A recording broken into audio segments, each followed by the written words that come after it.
Hey guys, this is RJ and welcome to RJ academy. तो आज इस video के अंदर बात करने वाले हैं कि आखिर आपको फिजिकल केमिस्ट्री किस सीक्वेंस के अंदर पढ़नी है, किस टॉपिक को पहले पढ़ना है, किस टॉपिक को बाद में पढ़ना है, और अगर आप लोग इस सीक्वेंस को फॉलो करोगे तो आपकी क्या हेल्प होने वाली है और किन बच्चों को ये सीक्वेंस फॉलो करना है उसके बारे में बात करेंगे इस वीडियो के अंदर। तो आपको मैं बता देता हूँ सबसे पहले कि ये जो सीक्वेंस है ये उनको फॉलो करना है जो तैयारी कर रहे हैं CSIR नेट एग्जाम की या फिर गेट एग्जाम की। अगर आप लोग IIT जैम एग्जाम की तैयारी कर रहे हो तो IIT जैम के अंदर जो आपका सिलेबस होता है वो इतना डीप सिलेबस नहीं होता, आपके टॉपिक्स के अंदर एक अच्छा कनेक्शन बिल्ट नहीं हो पाता। तो वहां पर आप लोग कोई भी चैप्टर को पहले पढ़ सकते हो, किसी को भी आप लोग बाद में पढ़ सकते हो। लेकिन अगर आप लोग तैयारी कर रहे हो CSIR नेट एग्जाम की या फिर गेट एग्जाम की तो वहां पर आपके पास जो टॉपिक्स होते हैं उसकी आपको एक डीप नॉलेज होनी चाहिए। आपको उस टॉपिक के बारे में सब कुछ पता होना चाहिए क्योंकि क्वेश्चन आपके पास कहीं से भी आ सकता है। तो वहां पर आपके पास जो फिजिकल केमिस्ट्री होती है उसके अंदर डायरेक्ट कनेक्शन होता है आपके टॉपिक्स के अंदर। तो आपको बताऊंगा कि आपको किस टॉपिक को पहले पढ़ना है, किसको बाद में पढ़ना है। वीडियो को स्टार्ट करते हैं, लेकिन उससे पहले अगर आपको वीडियो अच्छी लगती है तो वीडियो को लाइक भी करना है। आप लोग चैनल के ऊपर नए हो तो सब्सक्राइब आपको जरूर करना है।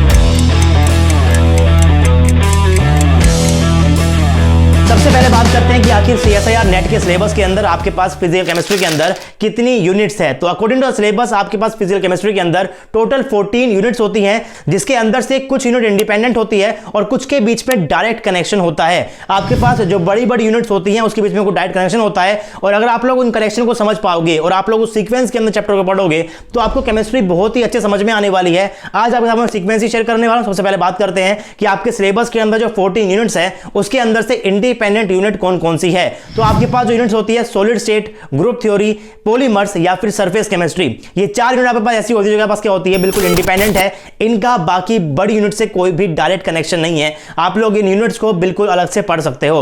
और साथ में आपके पास वहां पर होता है डेटा एनालिसिस। तो डेटा एनालिसिस के अंदर आप लोग पढ़ते हो कि जितने भी आप लोग एक्सपेरिमेंट करते हो लैबोरेटरीज के अंदर, आप लोग जब उन लैबोरेटरीज के अंदर एक्सपेरिमेंट करते हो अपनी रीडिंग को आप नोट करते हो तो उस रीडिंग को आपको किस तरीके से इंटरप्रेट करना है वो आपको पढ़ना होता है डेटा एनालिसिस के अंदर। वहां पर आपको एक्सपेरिमेंट नहीं पढ़ने हैं, सिर्फ आपको उन एक्सपेरिमेंट के अंदर जो आपके पास जो रीडिंग आई है उस रीडिंग को आपको इंटरप्रेट करना होता है। तो डेटा एनालिसिस को भी आप लोग ऐसे पढ़ सकते हो, और आप लोग यहां पर पॉलीमर को, सॉलिड स्टेट को, ग्रुप थ्योरी को और सरफेस केमिस्ट्री को भी अलग से पढ़ सकते हो। ये आपके पास होती है कुछ इंडिपेंडेंट यूनिट। लेकिन आपके पास जो बाकी यूनिट बच गई है उनके बीच में डायरेक्ट कनेक्शन होता है। अगर आप लोग एक सीक्वेंस के अंदर फॉलो करोगे चीजों को तो आपको वो समझ में अच्छे आने वाली है। जैसे कि बात करते हैं हम लोग सबसे पहले क्वांटम केमिस्ट्री की। तो आपके सिलेबस के हिसाब से आपके पास जो स्टार्टिंग की 4 यूनिट्स लिखी हुई है उन 4 यूनिट के अंदर आपके पास क्या होती है क्वांटम केमिस्ट्री होती है, और ये 4 यूनिट आपके पास बिल्कुल इंटर रिलेटेड है। अगर आपको यूनिट नंबर 2 को समझना है तो आपको पहले यूनिट नंबर 1 को पढ़ना पड़ेगा।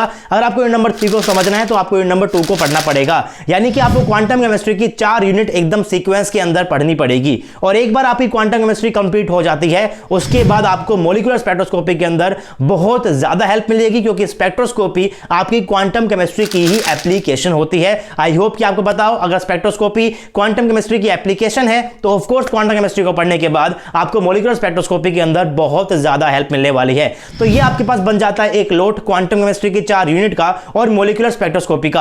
आपको इन 5 यूनिट को इस सीक्वेंस के अंदर ही पढ़ना है। आपको पहले क्वांटम केमिस्ट्री को पढ़ना है, यूनिट नंबर 1 को पढ़ना है, फिर यूनिट नंबर 2 को पढ़ना है, यूनिट नंबर 3 को पढ़ना है, यूनिट नंबर 4 को पढ़ना है, और उसके बाद ही आपको मॉलिक्यूलर स्पेक्ट्रोस्कोपी को पढ़ना है। ऐसे अगर आप लोग पढ़ोगे तो आपको मॉलिक्यूलर स्पेक्ट्रोस्कोपी बहुत ही अच्छे समझ में आने वाली है, और साथ ही आपको क्वांटम केमिस्ट्री भी बहुत ही अच्छे समझ में आने वाली है। क्वांटम केमिस्ट्री आपका केमिस्ट्री का बेस होता है। अगर आप लोगों ने क्वांटम केमिस्ट्री को ध्यान से समझ लिया तो आपके पास जो बाकी सारे चैप्टर्स होते हैं केमिस्ट्री के अंदर, चाहे वो कोऑर्डिनेशन कंपाउंड हो, चाहे आपके पास वो स्पेक्ट्रोस्कोपी हो, थर्मोडायनामिक्स हो या फिर स्टैटिस्टिकल थर्मोडायनामिक्स हो, इसके अंदर आपके पास बिल्कुल डायरेक्ट बहुत ज्यादा हेल्प होती है। तो प्लीज आप लोग इस लोड को कंप्लीटली फॉलो करना। आप लोग क्वांटम केमिस्ट्री की 4 यूनिट को बिल्कुल पढ़ना, और फिर आप लोग स्पेक्ट्रोस्कोपी को भी जरूर यहां से पढ़ना। और अगर आप लोगों ने क्वांटम केमिस्ट्री पढ़ ली है तो क्वांटम केमिस्ट्री की एप्लीकेशन होती है स्पेक्ट्रोस्कोपी। अब चाहे वो स्पेक्ट्रोस्कोपी आपकी फिजिकल की हो, इनऑर्गेनिक की हो या फिर ऑर्गेनिक की हो, आपको तीनों ही स्पेक्ट्रोस्कोपी पढ़ने के अंदर बहुत ज्यादा हेल्प होने वाली है। ये चीज आप लोग बिल्कुल फील करोगे जब आप लोग इन चैप्टर्स को आरजे एकेडमी के ऊपर से पढ़ने वाले हो।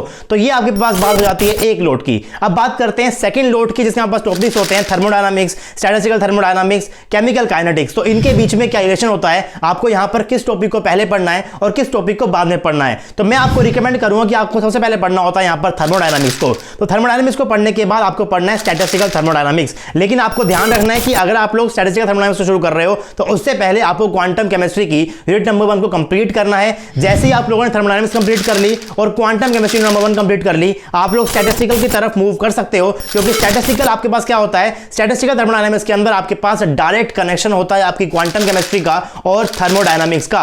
अगर आप लोगों ने इनको समझ लिया तो आप लोग स्टैटिस्टिकल को भी बहुत ही आराम से समझ पाओगे। और एक बार आप लोगों ने स्टैटिस्टिकल थर्मोडायनामिक्स को समझ लिया, एक बार आपने समझ लिया कि आखिर पार्टीशन फंक्शन क्या होता है, तो आप लोग केमिकल काइनेटिक्स को भी बहुत ही अच्छे समझ पाओगे। केमिकल काइनेटिक्स आपके पास सिर्फ ऑर्डर वाला पार्ट ही नहीं होता है, सिर्फ और सिर्फ first order, zero order, second order ही नहीं होता है, आपके पास बहुत सारी थ्योरीज भी होती हैं। आर्हीनियस की इक्वेशन होती है, गार्डनर कांसेप्ट होता है, एक्टिवेटेड कॉम्प्लेक्स थ्योरी होती है, उसका स्टैटिस्टिकल ट्रीटमेंट होता है। तो अगर आपको थ्योरीज वाला पार्ट समझना है तो आपको स्टैटिस्टिकल थर्मोडायनामिक्स जरूर आनी चाहिए। ये सब चीजें जो मैं आपको बोल रहा हूं, ये सारी की सारी चीजें आप लोग फील करोगे अगर आप लोग आरजे एकेडमी के ऊपर से इन कोर्सेज को पढ़ने वाले हो। ये कोर्सेज बिल्कुल फ्री हैं आप लोगों के लिए, लेकिन ये फ्री हैं इसका मतलब ये नहीं है कि ये बेस्ट नहीं है। These courses are absolutely free, but these are the best courses available on YouTube. आज तक की डेट के हिसाब से ये बेस्ट कोर्सेज हैं। बेसिकली आपके पास यहां पर 2 लोड होने वाले हैं, एक होगा क्वांटम केमिस्ट्री वाला और स्पेक्ट्रोस्कोपी वाला, और एक आपके पास यहां पर होता है थर्मोडायनामिक्स, स्टैटिस्टिकल थर्मोडायनामिक्स और केमिकल काइनेटिक्स वाला। तो आपको ध्यान रखना है कि स्टैटिस्टिकल को शुरू करने से पहले आपको इस वाले लोड की क्वांटम केमिस्ट्री का यूनिट नंबर 1 आपको जरूर पढ़ना है, तभी आपको वो समझ में आएगा। तो आप लोग इन दोनों लोड को बिल्कुल साथ में स्टार्ट कर सकते हो। अगर आप लोग क्वांटम केमिस्ट्री को और थर्मोडायनामिक्स को साथ में स्टार्ट करोगे, दोनों बड़ी यूनिट्स है, कंफ्यूज भी आप लोग हो सकते हो, लेकिन अगर आप लोग साथ में स्टार्ट करोगे आरजे एकेडमी के यूट्यूब चैनल के ऊपर से, तो आपको सब कुछ समझ में भी आने वाला है और आप लोग इन दोनों लोड को बिल्कुल साथ में स्टार्ट कर सारी चीजों को बहुत आराम से समझ सकते हो। तो आई होप कि आपको सीक्वेंस समझ में आया होगा, आई होप कि आपको पता चला होगा आखिर इनके बीच में कनेक्शन क्या है और क्या आप लोग कहां पर पढ़ते हो। आप लोग क्वांटम केमिस्ट्री के अंदर पढ़ने वाले हो कि आपके पास जो क्वांटम पार्टिकल होता है वो माइक्रोस्कोपिक स्केल के ऊपर किस तरीके से बिहेव करता है, और बेसिकली केमिस्ट्री को आप लोग कहां पर पढ़ते हो, माइक्रोस्कोपिक स्केल के ऊपर जाकर ही पढ़ते हो। तो माइक्रोस्कोपिक स्केल के ऊपर जाकर चीजें किस तरीके से बिहेव करती हैं वो आप लोग पढ़ते हो क्वांटम केमिस्ट्री के अंदर। और अगर आप लोगों ने क्वांटम केमिस्ट्री को समझ लिया तो आपको समझ में आ जाएगा कि आखिर माइक्रोस्कोपिक स्केल के ऊपर जाकर आप लोग चीजों को किस तरीके से समझना शुरू करते हो। और आपने क्वांटम केमिस्ट्री पढ़ ली तो उसकी एप्लीकेशन होती है मॉलिक्यूलर स्पेक्ट्रोस्कोपी, वो आपको समझ में आ जाएगी। आप लोग मॉलिक्यूलर स्पेक्ट्रोस्कोपी को पढ़कर देखिए, आपको बहुत मजा आने वाला है। थर्मोडायनामिक्स में आप लोग बात करते हो कि मैक्रो स्केल के ऊपर आपके पास जो चीजें होती हैं उसका थर्मोडायनामिक बिहेवियर कैसा होता है, प्रेशर क्या होता है, टेंपरेचर क्या होता है, वॉल्यूम क्या होता है, एंट्रोपी क्या होता है, एंथैल्पी क्या होता है, इनको आप लोग पढ़ते हो मैक्रो स्केल के ऊपर। फिर स्टैटिस्टिकल थर्मोडायनामिक्स के अंदर आप लोग क्या करने वाले हो, मैक्रो स्केल को और माइक्रो स्केल को दोनों को कंबाइन करके पढ़ते हो, इनके बीच में रिलेशन को पढ़ते हो थ्रू पार्टीशन फंक्शन। तो आपको थर्मोडायनामिक्स भी आनी चाहिए और आपको क्वांटम केमिस्ट्री भी आनी चाहिए, तभी आप लोग स्टैटिस्टिकल थर्मोडायनामिक्स को समझ पाओगे। और स्टैटिस्टिकल थर्मोडायनामिक्स में आपको आता है पार्टीशन फंक्शन, और अगर आपको पार्टीशन फंक्शन समझ में आ जाएगा तो आपको काइनेटिक्स के अंदर थ्योरी वाला पार्ट भी बहुत अच्छे समझ में आने वाला है कि आपके पास एक्टिवेटेड कॉम्प्लेक्स थ्योरी क्या होती है, कोलिजन थ्योरी क्या होती है, इनको समझने में आपको बहुत ज्यादा हेल्प होगी। सो आई होप कि आपको वीडियो पसंद आई होगी। वीडियो आपको अच्छी लगी, वीडियो को लाइक कर सकते हो, कोई ना कोई कमेंट आपको जरूर छोड़ना है और अपने दोस्तों आपको वीडियो को जरूर शेयर करना है। और अगर आप लोग चैनल के ऊपर नए हो तो चैनल को बिना सब्सक्राइब किए हुए आपको बिल्कुल भी नहीं जाना है, चैनल को सब्सक्राइब कर लो और सब्सक्राइब करते हुए आपको बेल आइकन को भी प्रेस करना है ताकि नोटिफिकेशन भी आप तक टाइमली पहुंचती रहे। आपसे मिलूंगा मैं वीडियो लेक्चर्स के अंदर।